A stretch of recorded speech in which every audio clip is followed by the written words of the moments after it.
Les couleurs obtenues sur un écran de télé, un écran d'ordinateur ou encore sur votre écran de téléphone reposent sur un principe de mélange des couleurs par addition, c'est ce qu'on appelle la synthèse additive des couleurs.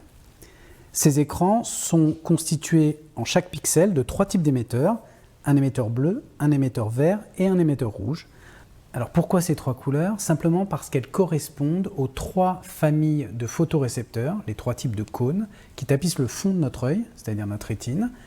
Au fond de notre œil, nous avons une famille de cônes sensibles à la couleur bleue, une famille de cônes sensibles au vert et une 3e famille de cônes sensibles au rouge.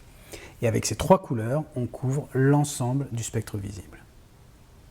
Lorsque de la lumière, qui correspond à la partie gauche du spectre visible, la partie bleue, arrive sur nos yeux, ce sont les cônes sensibles au bleu qui vont être activés et notre cerveau génère une sensation colorée qu'on appelle du bleu.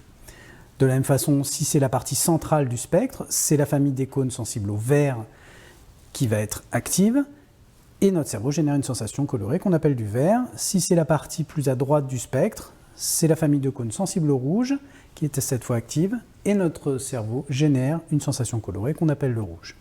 Si maintenant nos yeux reçoivent une lumière qui contient l'ensemble du spectre visible, du bleu jusqu'au rouge, eh bien les 3 familles de cônes sensibles au bleu, au vert et au rouge sont actives, elles sont sensibilisées et cela conduit à une nouvelle sensation colorée, le blanc. Maintenant, que se passe-t-il si on additionne 2 à 2 ces couleurs primaires? Le principe de base du mélange de couleurs par synthèse additive est illustré ici par les 3 disques vert, bleu et rouge. On voit donc que si les cônes sensibles au vert et au rouge détectent de la lumière, la sensation colorée générée par notre cerveau, c'est du jaune. Si les cônes sensibles au vert et les cônes sensibles au bleu détectent de la lumière, la sensation colorée, c'est du cyan. Et maintenant, si les cônes sensibles au bleu et au rouge détectent de la lumière, nous verrons du magenta. Enfin, comme on l'a vu précédemment, si les cônes sensibles au vert, au bleu et au rouge détectent de la lumière, on a une nouvelle sensation colorée qui est du blanc, c'est la partie centrale de recouvrement de ces 3 disques.